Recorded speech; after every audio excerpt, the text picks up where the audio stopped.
Rasul sallallahu alaihi wasallam mengatakan tentang kondisi orang yang beriman. Fayatihi malakan, maka akan datang kepada dia dua malaikat dalam wujud yang menakutkan, yang dia nggak pernah melihat, dalam kondisi dia sendirian, tidak ada satupun yang mendampingi dia, didudukkan. Lalu bertanya malaikat ini, man rabbuk, siapa Rabbmu? Fayaqulu Rabbi Allah. Ma dinuk, apa agamamu? Fayaqulu dinil Islam. Fayaqulani ma hadzal rajul ladzi bu'itsa fikum. Fayaqulu huwa Rasulullah. Siapa tu orang yang diutus kepada kalian? Kau tahu? Dia utusan Allah. Nabi Muhammad adalah utusan Allah. Bagaimana engkau tahu? Ini jamaah akan ditanya, gimana engkau tahu itu Rasulullah? Oh, katanya orang, seorang yang mukmin mengatakan, qara'tu kitab Allah wa amantu bihi wa saddaqtuhu. Aku membaca Al-Quranul Karim, aku membaca kitab Allah dan aku beriman dengannya dan aku percaya dengannya. Fayunadi munadin minas sama. Ini proses ini masih proses yang menakutkan. Dari mulai himpitan, kemudian didudukkan dalam kegelapan, dalam kesenyapan dan kesunyian. Tatkala lulus tes, lulus dari pertanyaan-pertanyaan yang diberikan, maka ada yang menyeru dari langit mengatakan, an sadaqa abdi, hambaku benar. Dia bukan ikut-ikutan, dia bukan pura-pura beriman, tapi dia benar-benar beriman. Fa'afrishuhu minal jannah, maka berikan kepadanya permadani dari surga.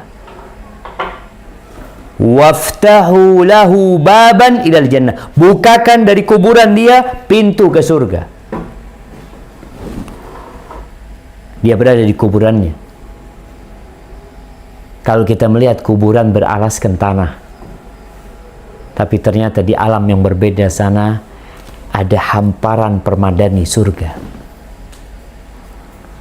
Kalau kita melihat kuburan itu sempit, nggak ada jendelanya, kanan kiri nggak ada, tertutup semua. Kalau orang beriman, subhanallah, Allah bukakan pintu surga. Fayatihi min rauhiha wa tibiha, maka datang dari surga itu aroma yang indah, kesegaran surga. Wa yufsah lahu fi qabri madda basari, kemudian dihamparkan bagi dia, kuburannya itu diluaskan sepanjang dia memandang. Lalu Nabi menyebutkan tentang orang kafir, orang fajir. Wa ya'tihi malakan, datang malaikat sama, dia dihimpit dengan himpitan yang menghancurkan tubuhnya. Kemudian datang malaikat dalam kondisi kesepian dan kegelapan. Malaikat bertanya kepada dia, man rabbuk, siapa Rabbmu? La adri. Dia ketakut, enggak tahu aku enggak tahu aku. Qala faqul ma dinuk, apa agamamu? Agamanya sendiri. Dia mengatakan, la adri. Engkau tahu orang yang diutus ke la adri. Jawabannya nggak tahu. Maka kemudian ada yang menyeru dari langit mengatakan, an kadzaba abdi, memang hambaku ini telah mendustakan. Dia nggak percaya. Fa'afrishuhu minan nar. Jadi bukan permadani yang diberikan kepada dia, tapi api neraka. Bawahnya kuburan dia adalah api neraka. Waftahu lahu baban ilan nar, bukakan pintu ke neraka.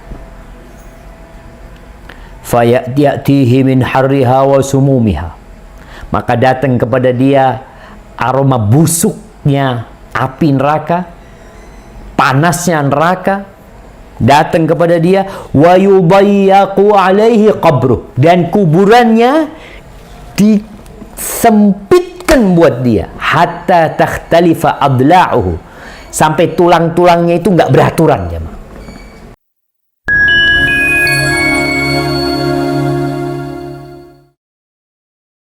wassalamu ala Rasulillah wa ala alihi wa ashabihi wa man wala. Amma ba'd. Ahibati fillah. Kenapa kita sibuk berpuasa? Kenapa umat Islam tak berhenti-berhentinya melaksanakan sholat 5 waktu? Ditambah lagi sholat-sholat sunnah yang lainnya. Apa sebenarnya yang memotivasi mereka untuk melakukan hal itu? Iman. Kita beriman bahwasanya ada kehidupan setelah ini. Kita beriman ada hari kebangkitan yang Allah Azza wa Jal mengulang-ulanginya, mengingatkan kita di dalam Al-Quranul Karim. Allah berfirman, "Idza zulzilatil ardu zilzalaha wa akhrajatil ardu athqalaha wa qala al-insanu ma laha yawma'idhin tuhaddithu akhbaraha bi anna rabbaka awha laha yawma'idhin yasdurun nas ashtatan liyuraw a'malahum." Semuanya akan hancur. Bumi akan bergoncang sekuat-kuat. Semua yang ada di perut bumi akan dikeluarkan. Bumi akan memuntahkan kekayaan yang ada di dalamnya. Kemudian manusia dibangkitkan dari kuburnya. Mereka kebingungan. Digiring ke padang mahsyar. Mereka melihat ada bongkahan-bongkahan emas yang bergeletakan di jalan dia menuju ke mahsyar. Tapi sama sekali dia tidak menyentuhnya. Pada hari itu nampak manusia dengan pekerjaannya, dengan perbuatannya yang berbeda-beda. فَمَنْ يَعْمَلْ مِثْقَالَ ذَرَّةٍ خَيْرًا يَرَهُ وَمَنْ يَعْمَلْ مِثْقَالَ ذَرَّةٍ شَرًّا يَرَهُ. Barang siapa yang berbuat amal kebajikan sebesar zarrah. Zarrah itu semut yang kecil. Niscaya dia akan melihatnya. Dia akan mendapatkan balasan atas apa yang dia kerjakan. Dan sebaliknya, sekecil apapun keburukan yang engkau lakukan, engkau akan mendapatkan balasan. Dunia ini sudah tua dan akan berakhir. Tapi kita nggak tahu kapan akan berakhir dunia ini. Hanya Allah yang tahu. Dan setiap manusia punya akhiran yang berbeda-beda. Ana entah akan berapa lama lagi hidup di dunia ini. Mungkin setahun, mungkin lebih, mungkin kurang. COVID-19 menunjukkan orang-orang yang awalnya diharapkan berumur panjang, tapi terpaksa dia dikeluarkan dari rumahnya. Ana melihat ada yang diletakkan di jalanan, ada yang keluar dari rumah, masuk rumah sakit dan tidak pernah kembali ke rumahnya. Keluarganya pun ingin mensolatinya, ingin menguburkan jenazahnya, tapi selesai. Ahibati fillah, bicara malam pertama. Malam pertama itu ada yang indah. Dan kebanyakan malam pertama itu malam yang penuh dengan kenangan. Buat teman-teman yang mungkin berangkat ke Swiss, ada yang ke Jerman, ada yang kemana, malam pertama sampai, mungkin dia melihat satu hal yang indah, dia benar-benar menikmati malam pertama tersebut. Malam pengantin adalah malam pertama yang dinanti-nanti oleh mereka yang menikah.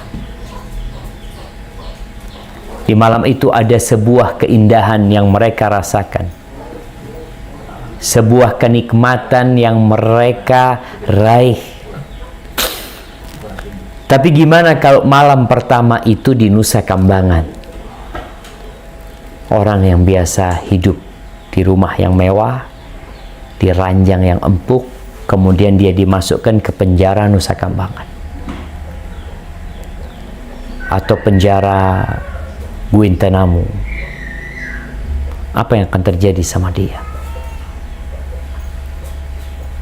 Dia akan lupa dengan segala kenikmatan yang pernah dia rasakan.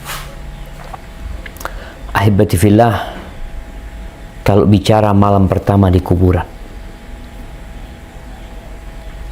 insya Allah kita pernah ziarah kubur. Kita melihat tumpukan nisan,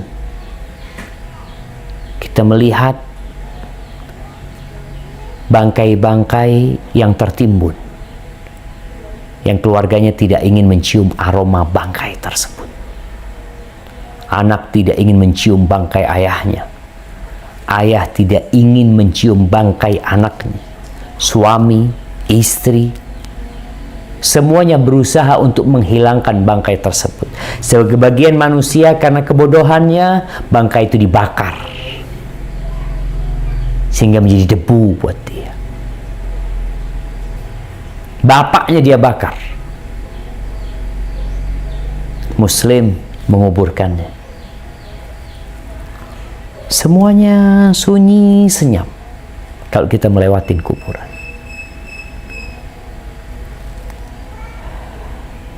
Seorang alim ulama, Ubaid bin Umair, dia pernah berkata, innal qabra la yaqulu ya ibna Adam. Sesungguhnya kuburan itu benar-benar berkata sebenarnya untuk anak Adam ini. Jadi kalau kita melihat sunyi senyapnya kuburan, seakan-akan dia mengatakan kepada kita, wahai anak Adam, engkau ini sekarang lagi berkunjung ke sini, lagi ziarah, lagi mengantarkan jenazah.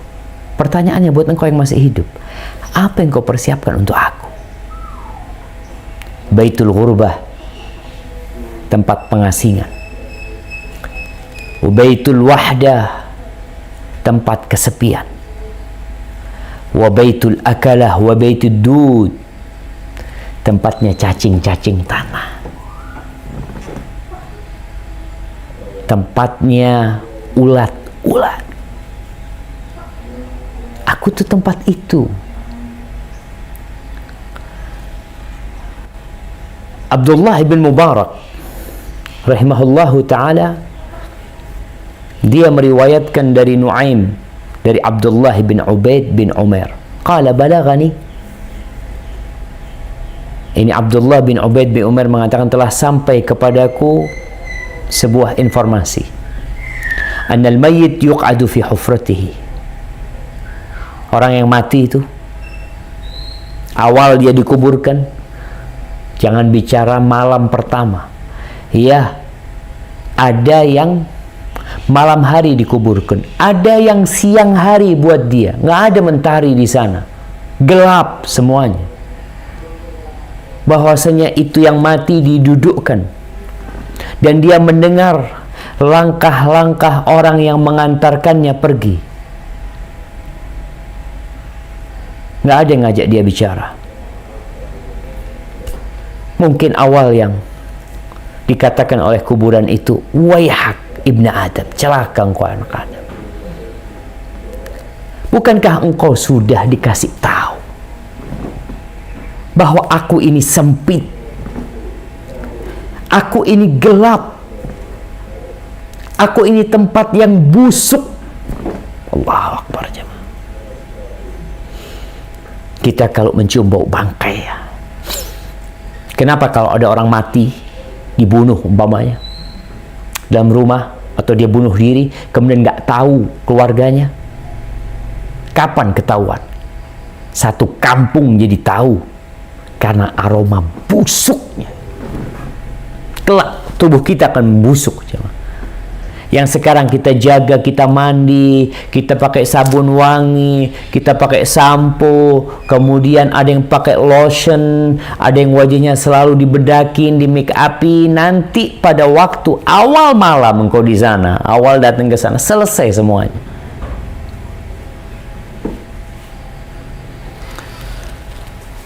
Ahibati fillah, kalau bicara gambaran dari dalam kuburan itu sendiri, Umar bin Abdul Aziz ini, dia menantunya khalifah, kemudian jadi khalifah. Dia mengatakan, inna li nafsan tawaqah, aku tuh punya jiwa yang ambisius.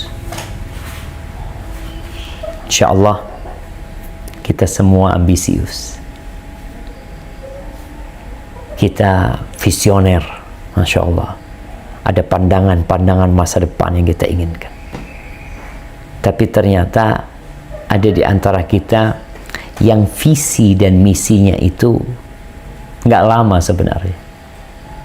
Nggak pantas dia disebut visioner. Kenapa? Karena misi dia cuma 70 tahun. Kita ingin yang visinya sampai 1000 tahun. Kita ingin visinya yang unlimited.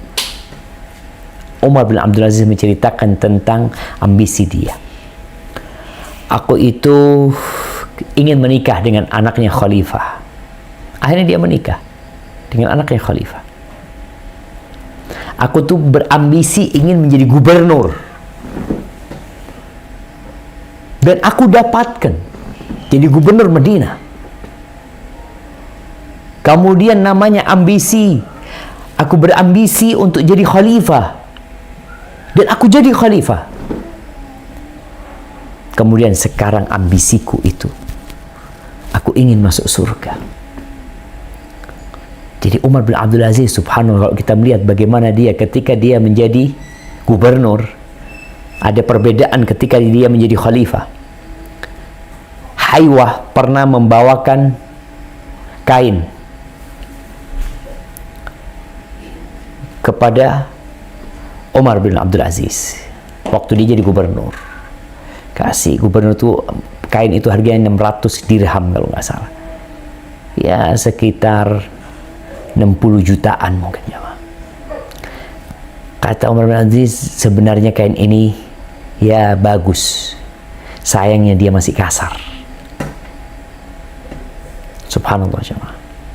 Harga 600 dirham masih kasar sama dia. Seperti apa kain 60 juta, lembutnya seperti apa. Ketika dia menjadi khalifah, didatangkan kain lagi, tapi hidup dia sudah berubah. Sama Haywah ini. Bawa dia tuh kain.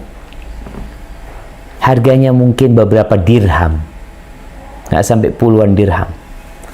Dipegang sama Umar bin Abdul Aziz. Kain ini sebenarnya bagus, tapi dia terlalu lembut. Yang dulu 600, yang sekarang mungkin 6 dirham. Maka heran Haywah, kenapa engkau seperti itu? Perubahanmu begitu signifikan. Kata dia, iya. Apa yang mau dicari di dunia ini? Semuanya akan berakhir. Sekarang aku berharap masuk surga. Ini Umar bin Abdul Aziz, ketika dia menjadi khalifah, banyak pesan-pesan indah. Dia berkata kepada teman-teman duduk dia. Dia namanya khalifah, duduknya sama siapa? Sama pejabat-pejabat negara, sama orang-orang penting. Apa katanya Umar bin Abdul Aziz? Ya fulan, wahai fulan, laqad bittu al-laylah atafakkaru fil qabri wa sakinik. Aku semalam itu merenungkan kuburan dan orang yang tinggal di kuburan sana. Innaka law ra'aital mayit ba'da 3 fil qabr. Kira-kira kalau engkau melihat mayit setelah 3 hari di kuburan, engkau kayaknya nggak mau dekat sama dia. Padahal engkau punya hubungan dekat sama dia. Engkau akan melihat tempat yang penuh dengan binatang-binatang tanah. Engkau akan melihat mata yang mungkin sudah jatuh.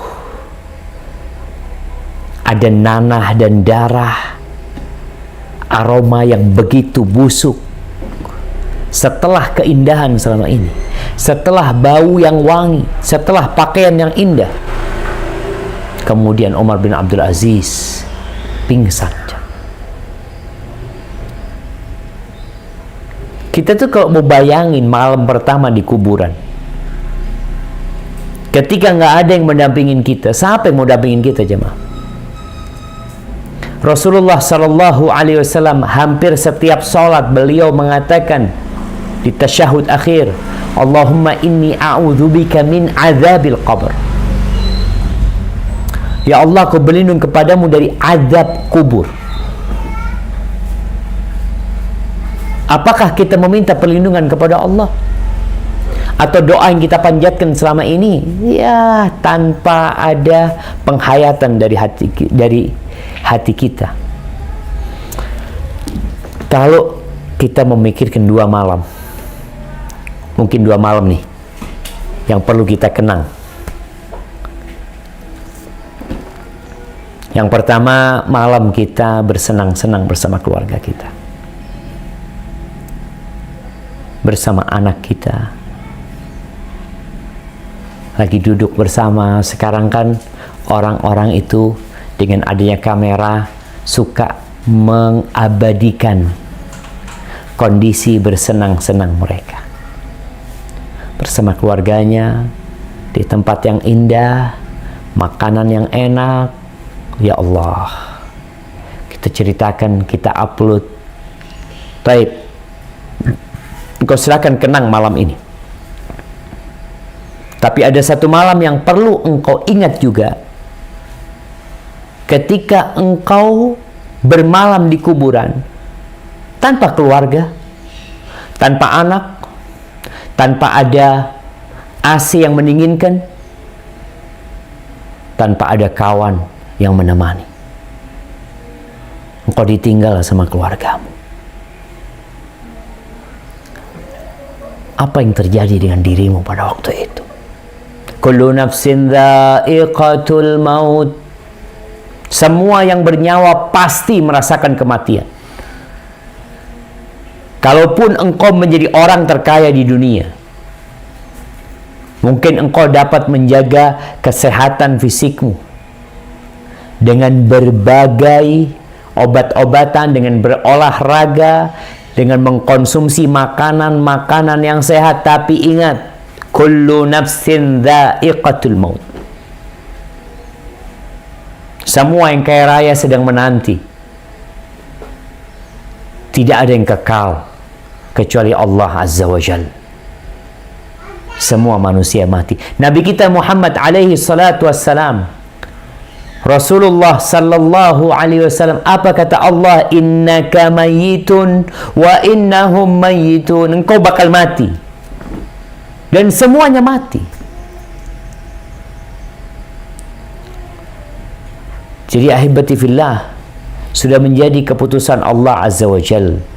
Kita hidup di dunia, mau kemanapun engkau pergi, jangan berpikir kau berangkat ke Swiss, berobat mungkin di rumah sakit yang paling mewah, paling mahal, yang dokter-dokternya hebat, yang peralatannya begitu canggihnya, dokternya mati. Akan dikeluarkan dia dari rumahnya. Tadi bayangkan momen antum bersama keluarga dan momen antum sendirian. Anakmu mungkin sayang sama bapaknya. Diantarkan bapak ini dengan mobil mewah karena punya duit, ada ambulan mewah. Sang anak memilihkan buat bapaknya kuburan yang paling mahal. Di Indonesia ini rame nih kuburan mahal. Ratusan juta orang beli kuburan. Dia nyumbang masjid 1 juta, beli kuburan ratusan juta. Sang anak ingin menghormatin ayahnya, diantarkan dengan mobil yang mewah, ditaruh di kuburan yang mewah. Terus, adakah keluargamu yang akan menantimu di sana? Apakah engkau akan tahu dan merasakan kemewahan mobil yang mengantarkanmu? Ketika engkau hidup, engkau dapat merasakan. Tapi tatkala engkau mati, engkau mau diletakkan di gerobak sampah pun, mau diletakkan di mobil mewah, sejatinya sama buat dirimu, engkau sudah bangkai. Dan Nabi SAW menjelaskan, tatkala jenazah diletakkan, kalau dipikul atau diletakkan di kendaraan, kemudian dibawa ke kuburan, in kanat salihah, kalau jenazah ini adalah orang yang soleh dalam kehidupannya, maka dia akan mengatakan, qaddimuni, qaddimuni, segerakan aku, cepat bawa aku, selesai aku dengan kehidupan ini, aku mau berpindah ke satu tempat yang lebih indah dari kehidupan ini. Tapi kalau dia ternyata ghair dzalik, bukan orang soleh, maka dia akan kebingungan. Dia akan bingung mengatakan, aina yadhhabuna biya, mau dibawa kemana aku ini? Walaupun di atas mobil yang mewah. Allah berfirman di surat Al-Mu'minun ayat 100. Surah Al-Mu'minun ayat 100. Nah, tafadhal, siapa yang mau baca?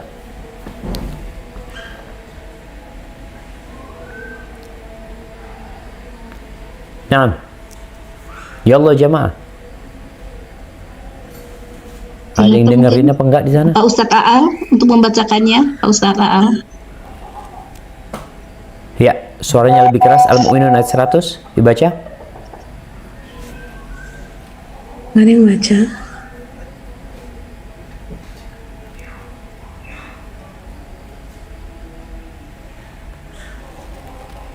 Dibaca ayat 99 sama 100. 99 sama 100.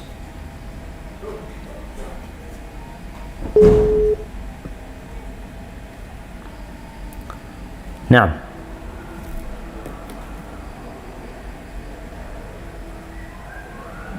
silahkan. Silakan jamaah, mungkin untuk para bapak-bapaknya untuk membacakan ayat suci Al-Quran, salah satu dari jemaah dari hijrah, mungkin dari hijrah. Pak Aal. Masya Allah, kalau suruh baca pada kabur semuanya. Enggak, sebetulnya ada mungkin, tapi sambil kerja ya. Saya coba hubungin. Nah, silahkan. Ya.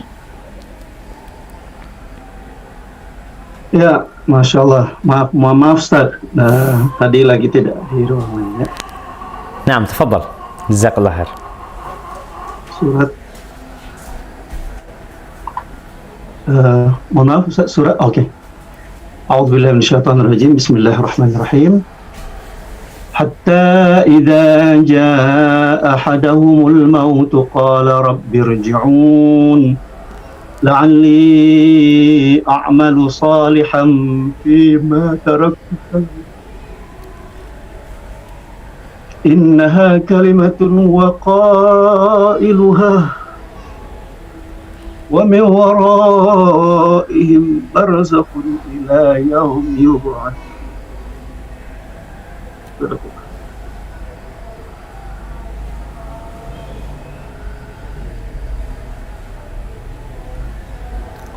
Nah, artinya?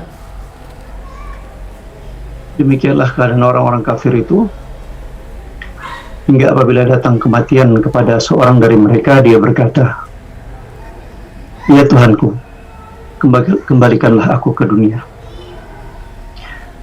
agar aku dapat berbuat kebajikan yang telah aku tinggalkan. Sekali-kali tidak. Sesungguhnya itu adalah dalih yang diucapkannya saja, dan di hadapan mereka adalah barzakh sampai pada hari mereka dibangkitkan. Barakallahu fikum.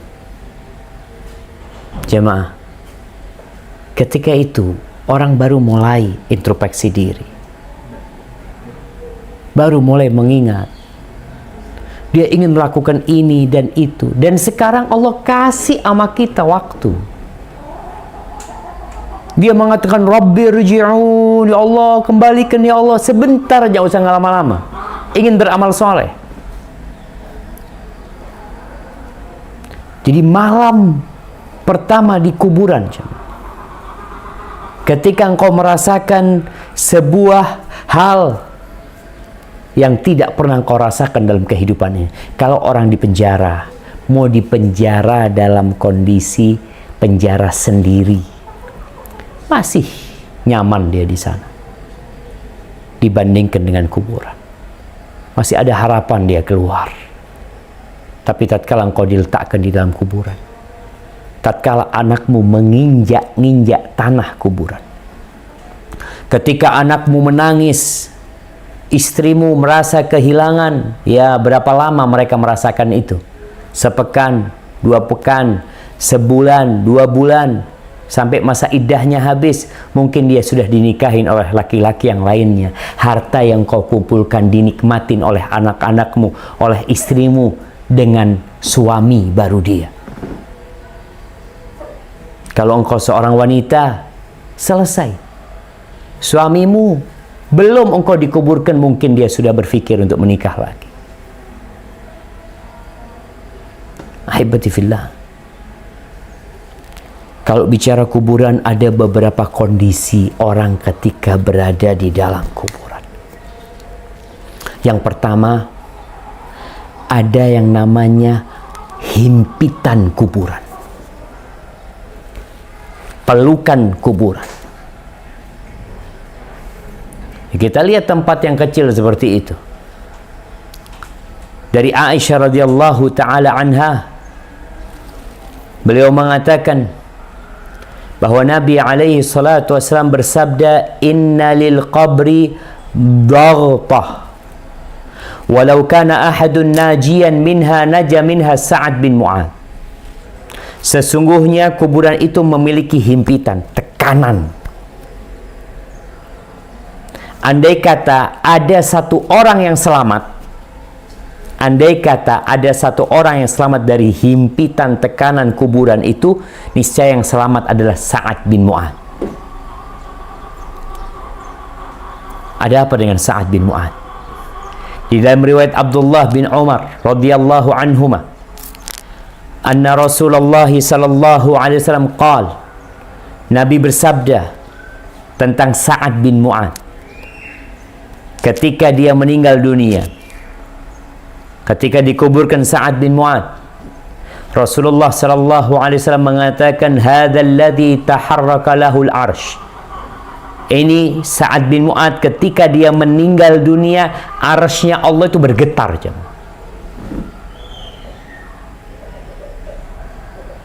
Yang mati ini bukan orang biasa. Sampai arsy-nya Allah bergetar. Wa futihat lahu abwabus sama. Ketika dia meninggal dunia, pintu-pintu langit dibuka membawa ruhnya Sa'ad bin Mu'adz. Wa syahidahu sab'una alfan minal malaika. Dan menghadiri meninggalnya Sa'ad bin Mu'adz itu 70.000 malaikat. Laqad dhamma dhammatan thumma furrija anhu. Dia pun masih merasakan dihimpit, ditekan oleh kuburan. Kemudian baru dilepaskan. Itu Sa'ad bin Mu'adz. Gimana dengan kita? Semuanya akan merasakan. Yang mukmin,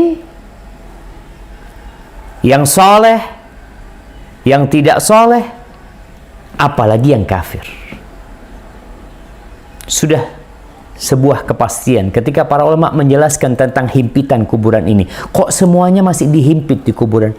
Nah, di dunia pun kita merasakan sakit. Apa orang soleh nggak sakit? Apa orang soleh nggak kena bala? Bukankah kita tahu bahwa sudah menjadi kodrat manusia dia melakukan dosa? Maka himpitan itu adalah untuk menyelesaikan dosa-dosa dia. Karena kita, kata Nabi SAW, kullu bani Adam khata. Semua anak Adam melakukan kesalahan. Kalau saat merasakan jamaah,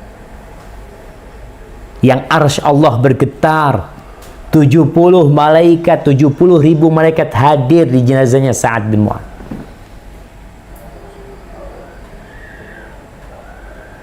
Bagaimana dengan orang seperti kita yang kadangkala sholatnya pun jauh dari kekhusyuan?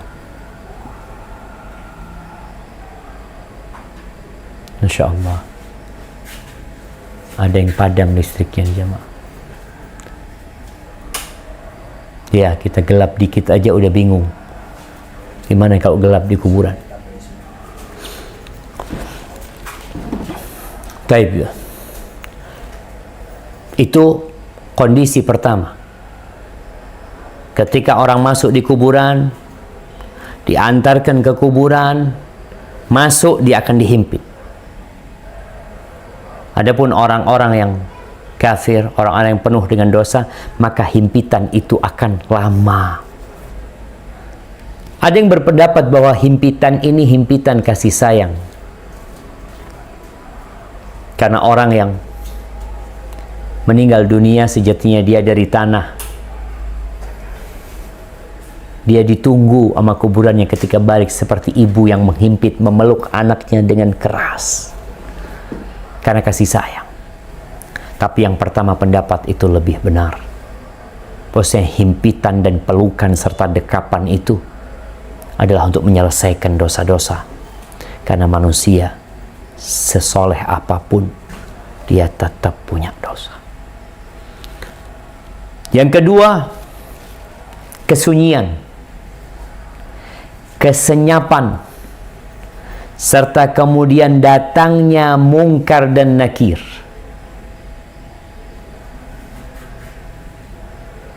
Mendudukkan manusia. Di dalam hadis Al-Bara bin Azib yang diriwayatkan Imam Ahmad bin Hanbal, ketika Rasul sallallahu alaihi wasallam mengatakan ista'idzu billahi min adzabil qabr, kalian memintalah perlindungan kepada Allah dari azab kubur. Beliau mengatakan itu 2 atau 3 kali. Lalu beliau menceritakan bagaimana proses keluarnya ruh orang yang beriman dan ruhnya orang kafir. Kemudian setelah itu bagaimana ruh itu dikembalikan kepada jasadnya. Lalu Rasul sallallahu alaihi wasallam mengatakan tentang kondisi orang yang beriman. Fayatihi malakan, maka akan datang kepada dia 2 malaikat dalam wujud yang menakutkan, yang dia nggak pernah melihat, dalam kondisi dia sendirian, tidak ada satupun yang mendampingi dia, didudukkan. Lalu bertanya malaikat ini, man rabbuk, siapa Rabbmu? Fayaqulu rabbi Allah. Ma dinuk, apa agamamu? Fayaqulu dinil Islam. Fayaqulani ma hadzal rajul ladzi bu'itsa fikum. Fayaqulu huwa Rasulullah. Siapa tu orang yang diutus kepada kalian? Kau tahu? Dia utusan Allah. Nabi Muhammad adalah utusan Allah. Bagaimana engkau tahu? Ini jamaah akan ditanya, gimana engkau tahu itu Rasulullah? Oh, katanya orang. Seorang yang mukmin mengatakan, qara'tu kitab Allah wa amantu bihi wa saddaqtuhu. Aku membaca Al-Quranul Karim, aku membaca kitab Allah dan aku beriman dengannya dan aku percaya dengannya. Fayunadi munadin minas sama. Ini proses ini masih proses yang menakutkan. Dari mulai himpitan, kemudian didudukkan dalam kegelapan, dalam kesenyapan dan kesunyian. Tatkala lulus tes, lulus dari pertanyaan-pertanyaan yang diberikan, maka ada yang menyeru dari langit mengatakan, an sadaqa abdi, hambaku benar. Dia bukan ikut-ikutan, dia bukan pura-pura beriman, tapi dia benar-benar beriman. Fa'afrishuhu minal jannah, maka berikan kepadanya permadani dari surga. waftahu lahu baban ilal jannah, bukakan dari kuburan dia pintu ke surga. Dia berada di kuburannya. Kalau kita melihat kuburan beralaskan tanah, tapi ternyata di alam yang berbeda sana ada hamparan permadani surga. Kalau kita melihat kuburan itu sempit, nggak ada jendelanya, kanan kiri nggak ada, tertutup semua. Kalau orang beriman, subhanallah, Allah bukakan pintu surga. Fayatihi min rauhiha wa tibiha. Maka datang dari surga itu aroma yang indah, kesegaran surga. Wa yufsah lahu fi qabrih madda basarih. Kemudian dihamparkan bagi dia, kuburannya itu diluaskan sepanjang dia memandang. Lebih indah dari rumahnya. Kita kalau di rumah, tidur di rumah, kanan kiri kita semua tembok. Mau luas 5 kali 5, 10 kali 10, mau 100 kali 100, semuanya terbatas. Tapi di kuburan sepanjang dia memandang, akan luas, jamaah. Kalau dia sendirian, enggak. Kenapa? Kalau antum di rumah yang luas sendirian, antum tetap merasakan kesunyian. Di sini Allah ingin mengusir kesunyian, kesenyapan dan kesepian dia.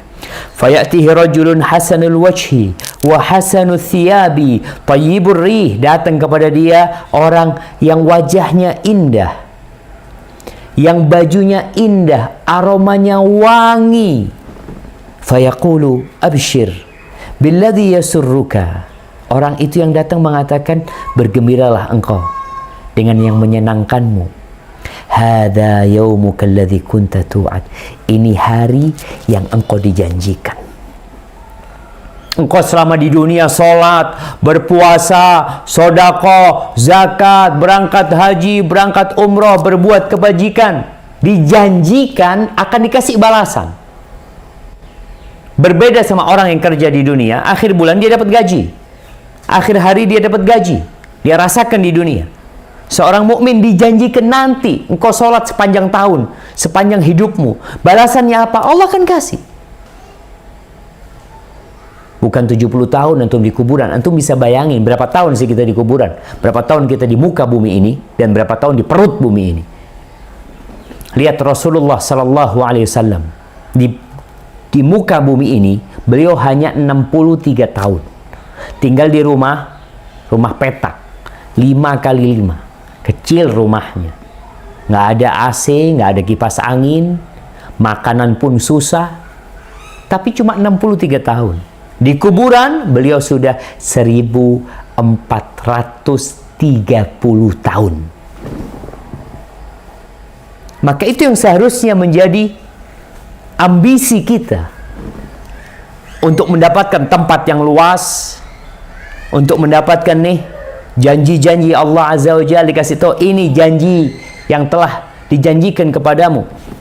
Fayaqulu man anta. Orang ini yang awalnya sendirian, malaikat mungkar dan nakir udah pergi, kondisi kuburannya sudah berubah. Lalu dia bertanya, man anta? Kamu siapa? Fawajhuka al-wajhul hasan yaji'u bil khair. Wajahmu wajah orang baik yang mendatangkan kebaikan. Fayaqulu lahu ana amaluka salih. Aku amal solehmu. Fayaqul Rabbi. Ketika dia tahu, sejak di kuburan dia sudah tahu bagaimana kelak hidup dia selanjutnya. Di kuburan belum bisa masuk surga, baru mendapatkan aromanya. Orang tuh kalau melihat tempat yang indah, kepingin masuk. Antum dapat fotonya sesuatu ya, pulau yang indah, ada ketertarikan. Nih orang dibukakan pintu ke surga, datang tuh aroma surga, wanginya surga. Dia melihat subhanallah sebuah keindahan di sana. Maka dia mengatakan, ay Rabbi aqimis sa'ah, Rabbi aqimis sa'ah. Ya Allah, bangkitkan kiamat, bangkitkan kiamat, hatta arji ila ahli wa mali, sehingga aku bisa kembali kepada keluargaku dan kepada hartaku. Di Di riwayat lain disebutkan orang ini mengatakan, Rabbi, biarkan aku kasih tahu kabar gembira kepada keluargaku, agar mereka tahu aku di sini bahagia, nggak perlu nangis kalian. Aku lebih bahagia daripada kalian di dunia.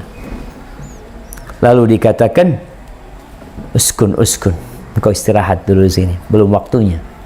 Akan datang waktunya nanti. Lalu Nabi menyebutkan tentang orang kafir, orang fajir. Wa ya'tihi malakan, datang malaikat sama, dia dihimpit dengan himpitan yang menghancurkan tubuhnya. Kemudian datang malaikat dalam kondisi kesepian dan kegelapan. Malaikat bertanya kepada dia, Man Rabbuk? Siapa Rabbmu? La adri. Dia ketakut. Enggak tahu aku enggak tahu aku. Qala faqul ma dinuk? Apa agamamu? Agamanya sendiri dia mengatakan, la adri. Engkau tahu orang yang diutus ke la adri. Jawabannya enggak tahu. Maka kemudian ada yang menyeru dari langit mengatakan, an kadzaba abdi, memang hambaku ini telah mendustakan. Dia enggak percaya. Fa afrishuhu minan nar. Jadi bukan permadani yang diberikan kepada dia, tapi api neraka. Bawahnya kuburan dia adalah api neraka. Waftahu lahu baban ilan nar. Bukakan pintu ke neraka. Fayatihi min harriha wa sumumiha. Maka datang kepada dia aroma busuknya api neraka, panasnya neraka. Datang kepada dia, wa yudayyaqu alaihi qabruh, dan kuburannya disempitkan buat dia, hatta takhtalifa adla'uhu, sampai tulang-tulangnya itu nggak beraturan, jemaah. Antum tahu kalau seperti tisu yang diremet-remet, jemaah, seperti itu dia disempitkan kuburannya. Walaupun dari kasat mata kita, oh kuburannya mewah, luasnya sekian, ada kolam renangnya, ada ininya, nggak ada. Di dalam sana dia sudah nggak dapat manfaat dari harta, dari apa yang di muka bumi ini, kecuali dari amal soleh dia. Ketika nggak ada,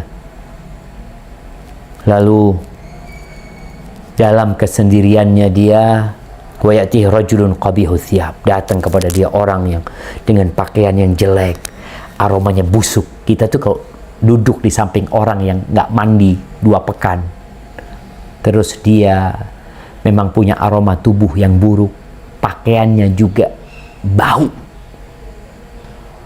kita akan menyingkir, kita akan cari tempat lain, kita akan tutup hidung kita. Tapi ini datang tuh, tempatnya udah sempit, mau bareng dia lagi. Kita tuh kalau tempat sempit gak ingin orang lain duduk di situ. Kita lihat pesawat, kenapa ada kursi bisnis, ada kursi yang lebih tinggi, VIP umpamanya, ada yang biasa itu banyak orang. Kalau udah sempit terus banyak orang, itu jadi gak nyaman. Ini nih, kuburan udah disempitin, sampai tulang-tulang dia itu beradu, bercampur aduk. Datang orang, aromanya busuk, wajahnya buruk, pakaiannya juga jelek. Lalu dia mengatakan, absyir billadzi yasu'u, engkau nih ada kabar buat engkau dengan keburukan yang telah dijanjikan kepadamu. Lalu dia tanya, kau siapa engkau?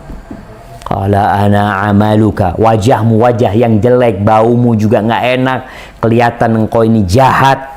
Kata dia, ana amalukal khabith, aku amal burukmu.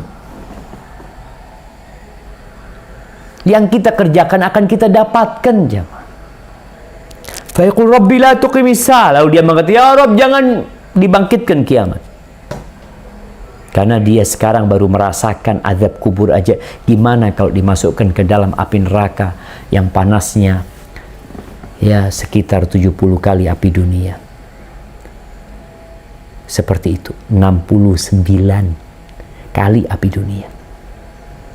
Ahibati fillah, itulah yang menanti kita di kuburan. Rasulullah sallallahu alaihi wasallam menjelaskan tentang berbagai macam azab yang menanti sesuai dengan amalannya. Nabi pernah dapat nasihat dari Jibril alaihissalam. Jibril mengatakan kepada Rasul sallallahu alaihi wasallam, "Ya Muhammad, aish ma syi'ta fa innaka mayyitun." Wahai Muhammad, hiduplah engkau semaumu. Engkau pasti mati. Berapa tahun kau mau hidup, seperti apa kau mau hidup, engkau pasti akan mati. Mau dengan gaya apapun, engkau pasti mati. Wa'mal ma syi'ta fa innaka majziyun bi. Beramallah semaumu. Jadi kalau bicara orang, udah nggak usah ngurusin anak, silahkan antum mau beramal, silahkan. Allah nggak butuh sama amalan kita. Allah mengatakan faman syaa falyu'min wa man syaa falyakfur. Yang mau beriman silahkan, monggo. Yang mau kafir silahkan. I'malu ma syi'tum. Kalian silahkan beramal semau kalian. Tapi ingat, akan dibalas kalian. Pasti dibalas. Wa ahbib man syi'ta fa innaka mufariquh. Dan silahkan engkau mencintai siapa yang engkau mau, engkau pasti berpisah sama dia. Sudah jadi kepastian jamaah. Wa'alam anna syarafal mu'min qiyamuhu bil-lail. Ketahuilah bahwa kemuliaan seorang mukmin bukan dengan hartanya, bukan dengan jabatannya, bukan dengan tahtanya, bukan dengan kekuasaannya. Yang sekarang orang-orang berlomba untuk mencari kekuasaan, jabatan, harta. Dia pikir itu dapat memuliakan dia. Syaraful mu'min, kemuliaan seorang mukmin adalah qiyamuhu bil-lail, ketika dia bangun malam hari, salat tahajud. Itu kemuliaan seorang mukmin.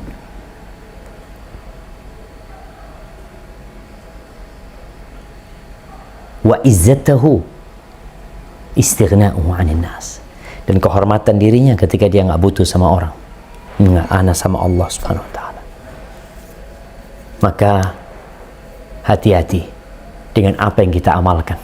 Kita akan segera meninggalkan dunia. Yang terakhir jamaah, masih banyak pembahasan tentang malam pertama di kuburan.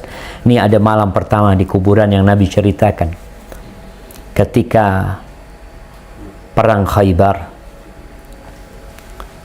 di situ para sahabat mendapatkan harta rampasan perang, tapi bukan emas dan perak, tapi barang-barang, ya, makanan, pakaian. Kemudian kita tuh berangkat ke sebuah lembah, tahu-tahu ada budak Nabi alaihi salatu wassalam yang namanya Rifa'ah ibn Zaid. Ketika Nabi turun di situ, budak Nabi itu lagi mindain barang-barang dari onta Rasul sallallahu alaihi wasallam. Tahu-tahu ada panah yang nyasar ke dia. Mati dia. Ada musuh yang mau manah, dia mati. Apa kata orang-orang? Hani'an lahu syahada. Ya Allah, enaknya mati syahid dia tuh. Mereka mati senang jemaah. Ya Allah, betapa bahagianya dia mati syahid. Ya Rasulullah, lalu apa kata Rasul SAW? Kalla, enggak. Kalian pikir dia sedang bersenang-senang nih? Nabi SAW, kalla, tidak seperti itu. Walladhi nafsu Muhammadin biyadih. Demi yang jiwa Muhammad berada di tangannya, demi Allah Azza wa Jal, inna syamlata la taltahibu alaihi nar. Sesungguhnya ada kain yang dia ambil dalam harta rampasan perang yang bukan bagian dia, dia ambil, itu sekarang sedang membakar diri dia. Orang ketika itu ketakutan jamaah. Ini ngambil kain aja, yang diharapkan dia mati syahid.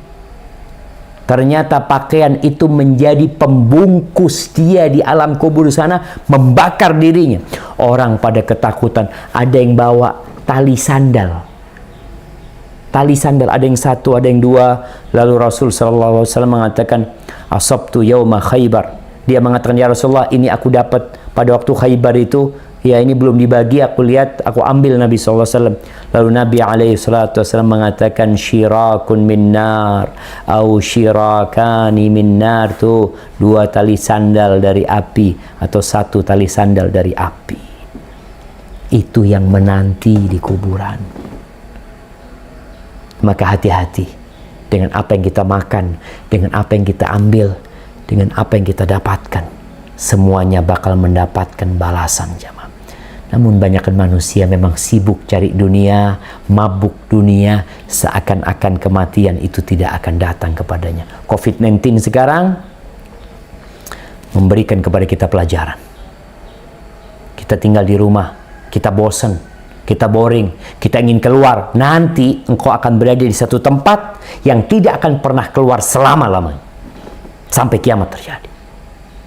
Ketika sekarang masih ada harapan, oh insya Allah Juni selesai, insya Allah akhir tahun selesai, insya Allah bisa balik seperti asalnya. Tapi engkau akan berada di kuburan nanti semuanya, di tempat yang sempit, yang kecil seperti itu, selama-lamanya nggak ada harapan untuk keluar kembali. Tinggal bagaimana kau mempersiapkan tempat yang sempit itu.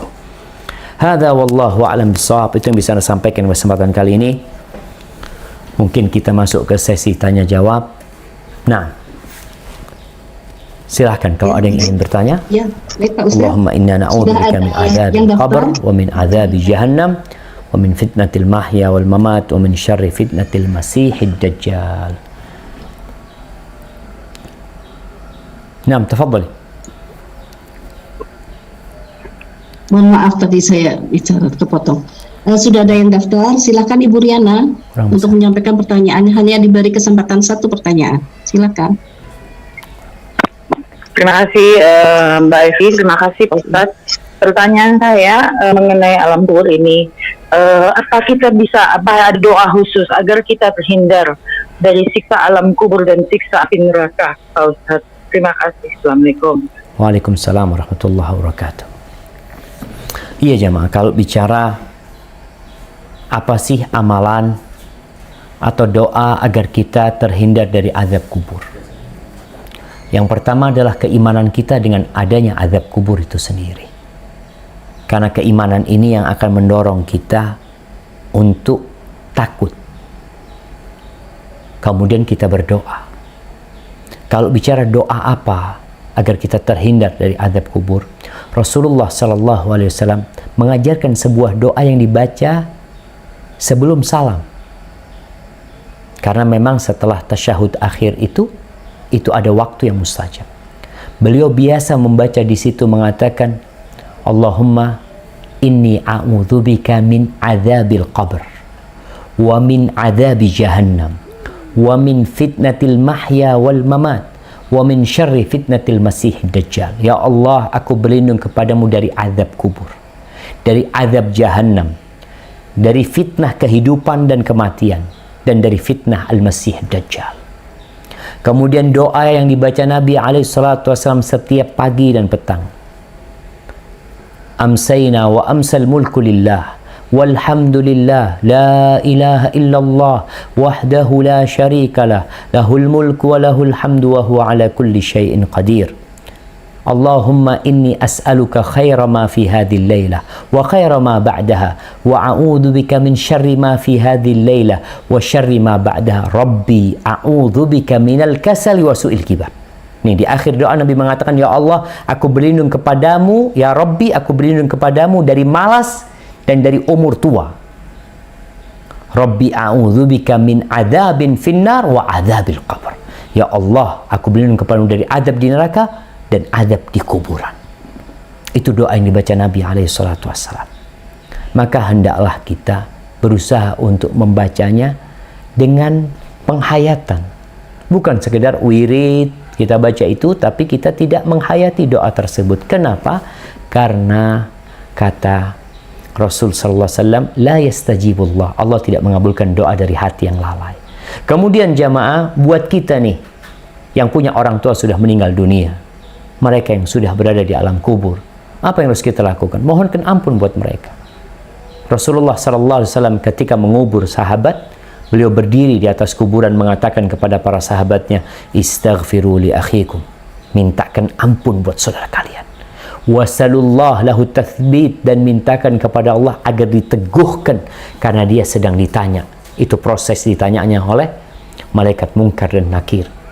Maka itu yang bisa kita amalkan, dan banyak amal-amal soleh lainnya jamaah, seperti membaca surat Tabarak ya, surat Al-Mulk dibaca tiap malam 30 ayat yang dalam hadis disebutkan bahwasanya akan menyelamatkan orang yang membacanya dari azab kubur. Hada wallahu a'lam bissawab. Terima kasih banyak Pak Ustadz. Barakallah. Berikutnya silakan Ibu Irma Ahmad. Terima kasih Ibu Evi. Ya. Assalamualaikum warahmatullahi wabarakatuh Ustadz. Waalaikumsalam warahmatullahi wabarakatuh. Saya Irma Ahmad dari Jerman Ustadz. Mau Ahlan bertanya wa sahlan. Ustadz.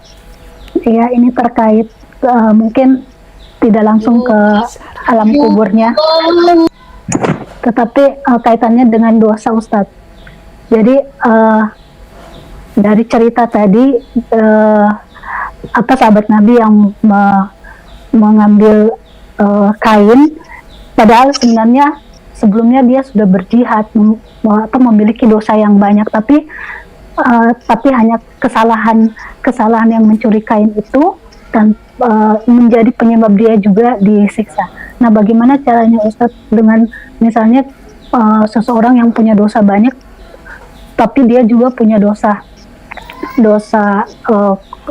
kebaikan, amal-amal kebaikan, apakah di dalam kubur itu tidak bisa membantu untuk memberikan syafaat, maksudnya memberikan pertolongan di alam kubur Ustaz. Terima kasih Ustaz, begitu aja. Barakallahu fikum. Naam jemaah. Iya.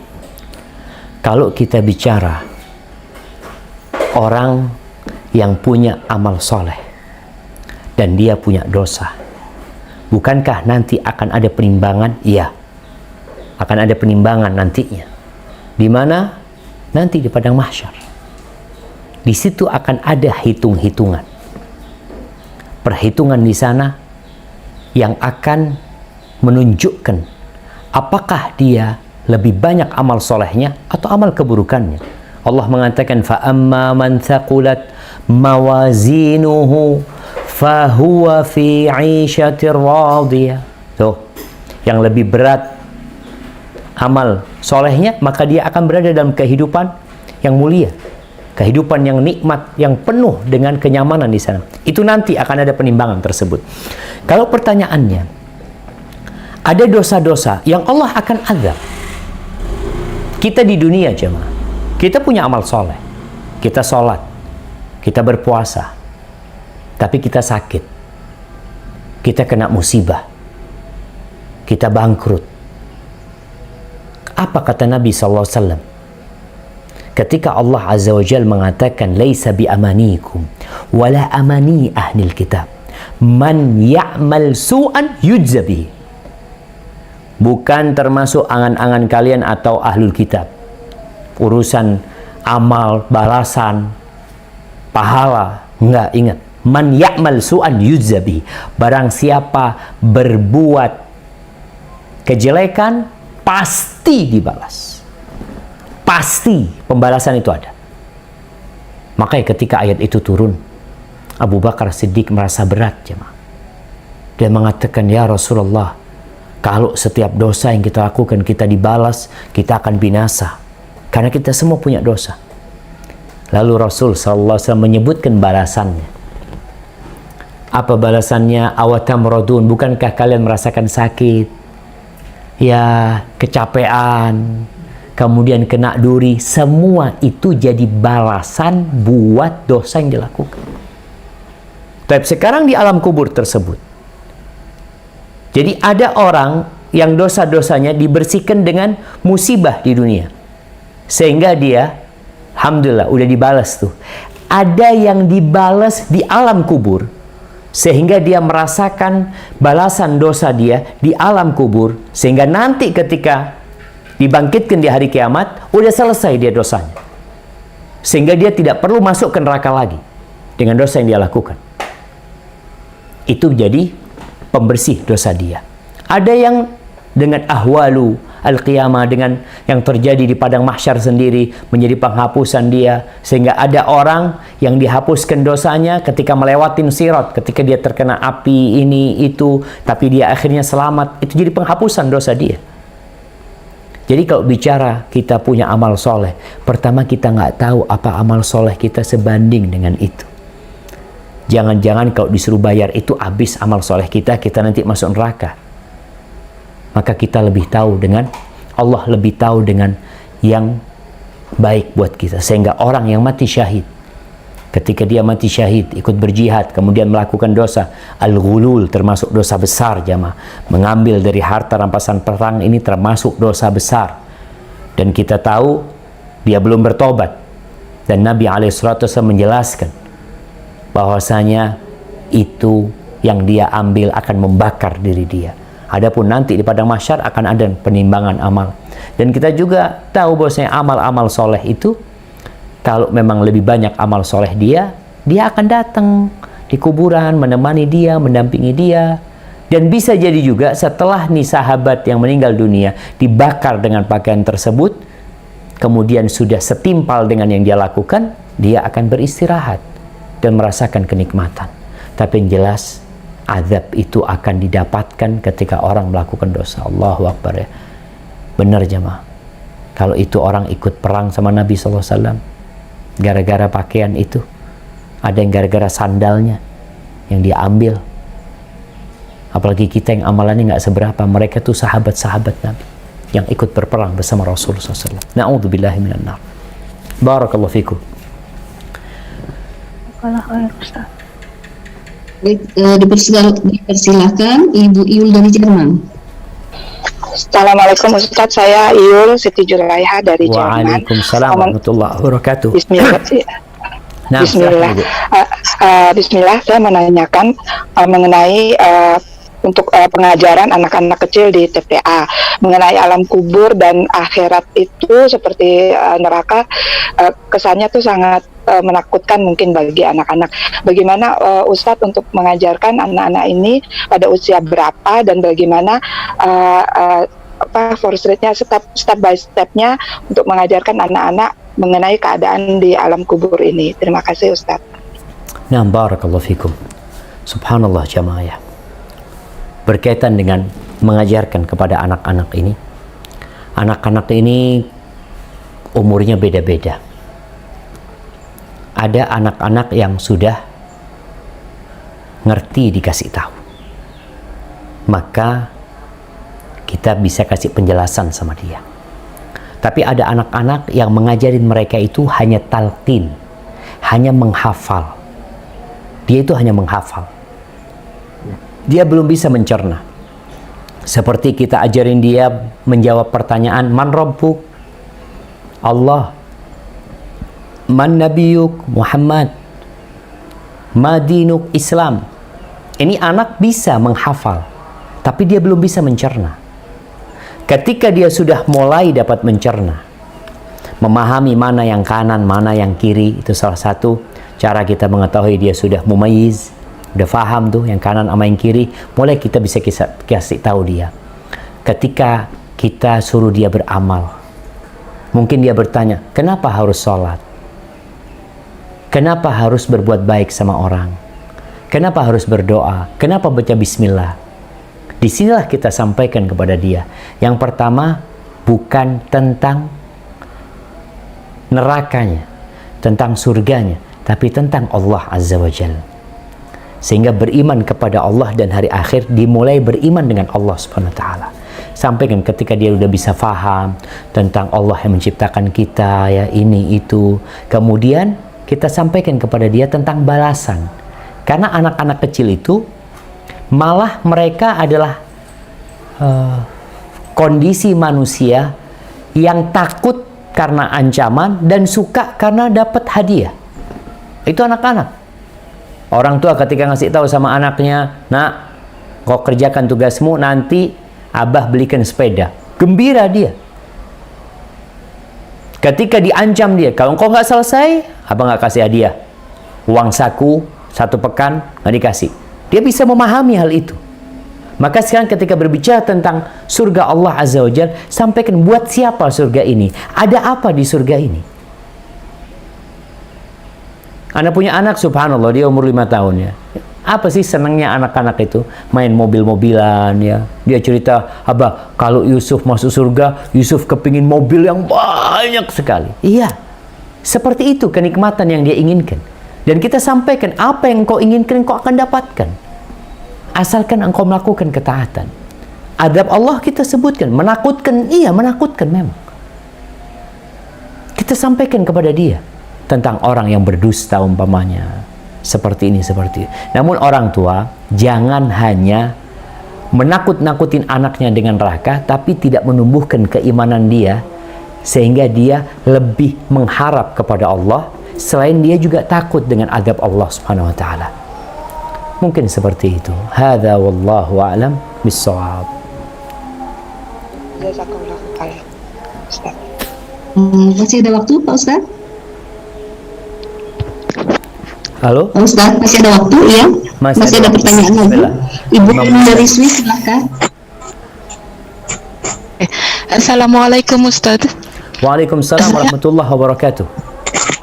Bismillah.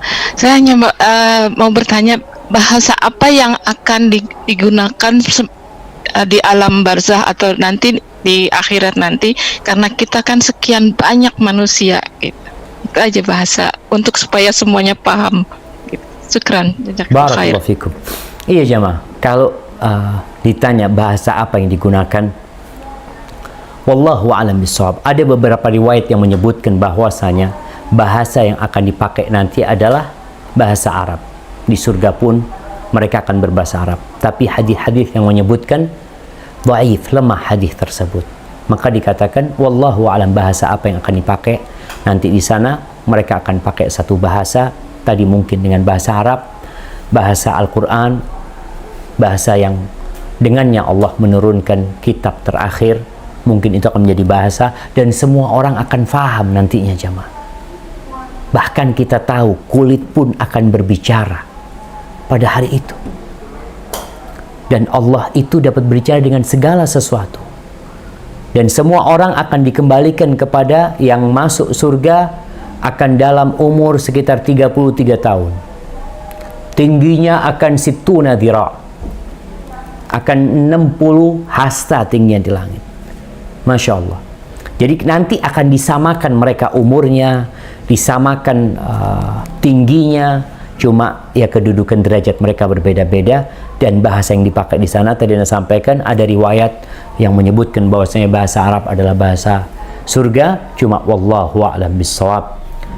Mana karena hadisnya tidak sahih, maka tidak bisa dipastikan mereka akan berbahasa Arab di sana, tapi wallahu a'lam bis-shawab.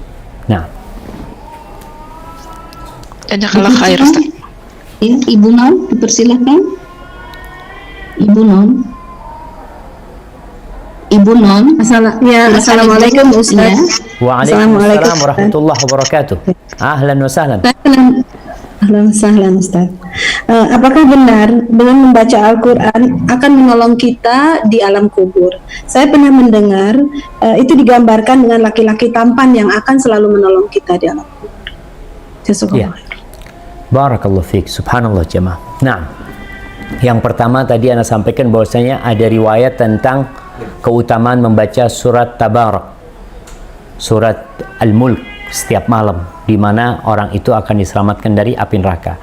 Kalau bicara Quran akan berwujud seseorang, ya amal itu akan diwujudkan orang nantinya. Sebagaimana dalam hadis Al-Bara' bin Azib, ketika akan datang orang yang wajahnya indah, pakaiannya indah, aromanya baik, memberikan kabar gembira. Ketika ditanya, siapa engkau? Qala ana amaluka soleh, aku amal solehmu. Dan bisa jadi salah satu amalan utama dia adalah Al-Quranul Karim. Kemudian ada hadis khusus yang berkaitan dengan Quran dan puasa, di mana Rasulullah SAW mengatakan bahwasanya inna sawma wal Quran yashfa'ani yaumal qiyamah li sahibihima.